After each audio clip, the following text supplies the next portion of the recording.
महाराज की जय। अथ जीवित पुत्रिका व्रत कथा। एक बार नैमिषारण्य के निवासी श्री ऋषियों ने संसार के कल्याण के लिए श्री सूत जी महाराज से पूछा कि हे सूत कराल, कली काल में लोगों के बालक किस तरह से दीर्घायु होंगे, सो कहिए। सूत जी बोले कि जब द्वापर युग का अंत और कलयुग का प्रारंभ था, उसी समय बहुत सी शोकाकुल स्त्रियों ने आपस में सलाह की कि क्या इस कली काल में माता के जीवित रहते पुत्र मर जाएंगे। जब वे आपस में कुछ निर्णय नहीं कर सके, तब गौतम जी के पास पूछने के लिए गई। जब उनके पास पहुंची तो उस समय गौतम जी आनंद के साथ बैठे थे और उनके सामने जाकर के उन्होंने मस्तक झुका करके प्रणाम किया। तदंतर स्त्रियों ने पूछा कि हे प्रभु, इस कलयुग में लोगों के पुत्र किस तरह से जीवित होंगे, इसके लिए कोई व्रत हो, उपाय हो तो बताइए। इस तरह उनकी बात सुनकर गौतम जी बोले कि आपसे मैं वही बात कहूँगा जो कि पहले से मैंने सुन रखा है। गौतम जी ने कहा कि जब महाभारत युद्ध का अंत हो गया और द्रोण पुत्र अश्वत्थामा द्वारा अपने बेटे को मरा देकर सब पांडव बड़े दुखित हुए, तो पुत्र के शोक से व्याकुल होकर के द्रौपदी अपनी सखियों के साथ ब्राह्मण श्रेष्ठ धौम्य के पास पहुंची और उनके पास जाकर के कहने लगी कि हे विप्रेंद्र, कौन सा उपाय करने से बच्चे दीर्घायु हो सकते हैं, कृपा करके उपाय बताइए, ठीक ठीक बोलिए। तब धम्य बोले कि सतयुग में सत्य वचन बोलने वाला, सत्याचरण करने वाला समदर्शी जिमुत वाहन नाम का एक राजा है। एक बार वह अपनी स्त्री के साथ ससुराल गया और वहीं जाकर के रहने लगा। एक दिन आधी रात के समय पुत्र के शोक से व्याकुल होकर कोई स्त्री रोने लगी, क्योंकि वह अपने बेटे के दर्शन से निराश हो चुकी थी। उसका पुत्र मर चुका था। वह रोती हुई कहती थी कि हाय हाय, मुझे बूढ़ी माता के सामने मेरा बेटा मरा जा रहा है। उसका रुदन सुन करके राजा जिमुत वाहन का तो मानो हृदय ही विदीर्ण हो गया। वह तत्काल उस स्त्री के पास पहुंच गया और उसे पूछा कि तुम्हारा बेटा कैसे मरा है। तब बूढ़ी ने कहा कि गरुण प्रतिदिन आकर के गांव के लड़के को खा जाता है। इस पर दयालु राजा ने कहा, हे माता, अब तुम रो मत, आनंद से बैठो, मैं तुम्हारे बच्चे को बचाने का उपाय करता हूँ। ऐसा कहकर के राजा उस स्थान पर गया जहाँ गरुण आकर के प्रतिदिन मांस खाया करता था। उसी समय गरुण भी उस पर टूट पड़ा और राजा के शरीर का मांस खाने लगा। जब अतिशय तेजस्वी गरुण ने राजा के बायां अंग खा लिया तो झटपट राजा ने अपना दाहिना अंग फेर करके गरुण के सामने कर दिया। यह देखकर गरुण जी ने कहा कि देव जोनियों में तुम कौन हो, तुम मनुष्य तो नहीं जान पड़ते। अच्छा, अपना जन्म और कुल के बारे में बतलाओ। पीड़ा से व्याकुल मन वाले राजा ने कहा कि हे पक्षीराज, इस तरह के प्रश्न करना व्यर्थ है, तुम अपनी इच्छा भर मेरा मांस खाओ। यह सुनकर के गरुण रुक गए और बड़े आदर से राजा के जन्म और कुल की बात पूछने लगे। राजा ने कहा कि मेरी माता का नाम सैव्या है, मेरे पिता का नाम जिमुत वाहन है, सूर्य वंश में मेरा जन्म हुआ है, जिमुत वाहन मेरा नाम है। राजा की दयालुता देकर के गरुण ने कहा कि हे महाभाग, तुम्हारे मन में जो अभिलाषा है सो वर मांगो। राजा ने कहा कि हे पक्षीराज, यदि आप मुझे वर दे रहे हैं तो यह वर दीजिए कि आपने अब तक जिन जिन प्राणियों को खाया है वे सब के सब जीवित हो जाएं। हे स्वामीन, अब से आप यहाँ वालों को न खाएं और कोई ऐसा उपाय करें कि यहाँ जो भी जन्म ले वो बहुत दिनों तक जीवित रहे।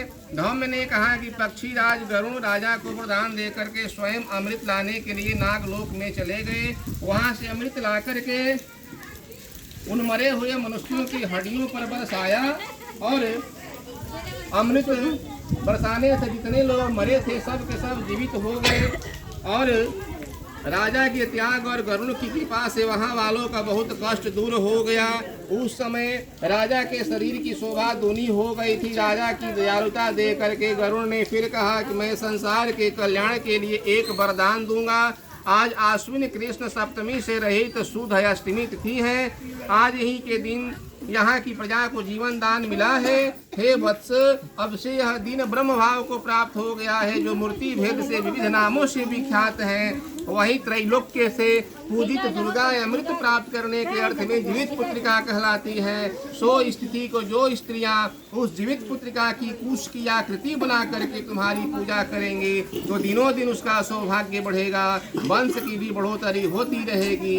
हे महाभाग, इस विषय में विचार करने की कोई आवश्यकता नहीं है। हे राजन, सप्तमी से रहित और उदया तिथि की अष्टमी को व्रत करे, यानी सप्तमी विध अष्टमी का त्याग करे और शुद्ध अष्टमी में व्रत करे और नवमी में पारण करे, और इस पर ध्यान न दिया गया तो व्रत नष्ट हो जाएगा। जिमुत वाहन को इस तरह का वरदान दे करके वैकुंठ धाम को चले गए गरुड़ जी महाराज, और राजा भी अपनी पत्नी के साथ नगर में वापस चले आए। धौम्य द्रौपदी से कहते हैं कि हे देवी, मैंने यह अतिशय दुर्लभ व्रत तुमको बतलाया। इस व्रत को करने से बच्चे दीर्घायु होते हैं। हे देवी, तुम भी पूर्वोक्त विधि से यह व्रत दुर्गा जी की पूजन करो, तुम्हें भी अभिलषित फल प्राप्त होगा। मुनिराज धौम्य की बात को सुन करके द्रौपदी के हृदय में एक प्रकार का कौतूहल उत्पन्न हुआ, और पूर्ववासिनी स्त्रियों को बुला करके उनके साथ यह उत्तम व्रत किया। गौतम जी ने कहा कि यह व्रत और इसके प्रभाव को किसी एक चिलनी ने सुन लिया और अपनी सखी सियारिन को बतलाया, और इसके व्रत और इसके प्रभाव को सुन करके एक पीपल के शाखा में चिलनी बैठी और नीचे में सियारिन बैठी। सियारिन आधी ही कथा सुनी थी कि उसे भूख लग गई, और जाकर के श्मशान में जाकर के मरे हुए जीवों का भोजन किया, और चिलनी बिना कुछ खाए पिए ही रह गई। और सवेरे सूर्योदय के बाद गौशाले में जाकर के दूध से पारण किया, और इस प्रकार से उसने अपने इस व्रत को पूरा किया। कुछ दिनों के बाद वे दोनों मर गईं और अयोध्या में किसी धनी व्यापारी के घर में जन्म लिया। संजोग से उन दोनों का जन्म भी एक ही घर में हुआ, जिसमें सियारिन ज्येष्ठ हुई और चिलनी छोटी हुई। वे दोनों सभी शुभ लक्षणों से युक्त थी, और इसलिए बड़ी लड़की काशीराज के साथ और छोटी लड़की उनके मंत्री के साथ गार्हपत अग्नि के सामने विधि पूर्वक ब्याही गई।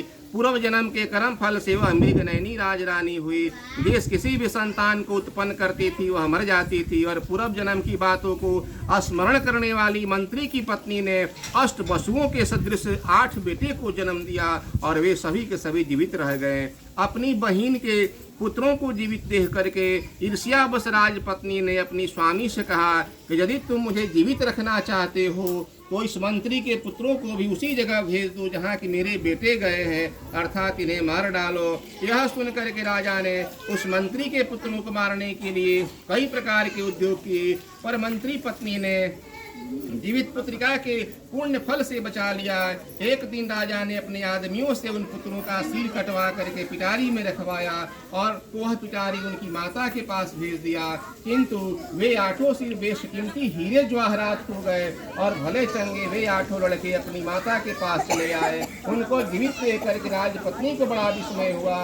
अंत में वह मंत्री की पत्नी के पास आई और उसने पूछा कि बहन, तुमने कौन सा ऐसा पुण्य किया है जिससे बार बार मारे जाने भर भी तुम्हारे बेटे नहीं मरते हैं और मेरे मर गए हैं। इस पर मंत्री की पत्नी ने कहा कि पूर्व जन्म में चिरनी थे, तुम सियारिन थे, हम दोनों ने एक साथ व्रत किया था। तुमने व्रत के नियमों का पालन नहीं किया था और मैंने किया था, और इसी दोष से हे बहन, तुम्हारे बेटे नहीं जीते हैं और मेरे जीते हैं। ओ राजरानी, अभी तुम उस जीवित पुत्रिका का व्रत करो, तुम्हारे भी बेटे दीर्घायु होंगे। मैं तुमसे सत्य सत्य कह रही हूँ। उसके कथनानुसार रानी ने भी व्रत किया, और तभी से उसके कई बेटे सुंदर हुए, दीर्घायु हुए, बड़े बड़े राजा हुए। सूत जी महाराज कहते हैं कि सब प्रकार के आनंद देने वाला मैंने यह दिव्य व्रत बतलाया। स्त्रियां चिरंजीवी संतान चाहती हैं तो इस व्रत को विधि पूर्वक प्रेम से करे। प्रेम से बोलिए जिमुत वाहन महाराज की जय।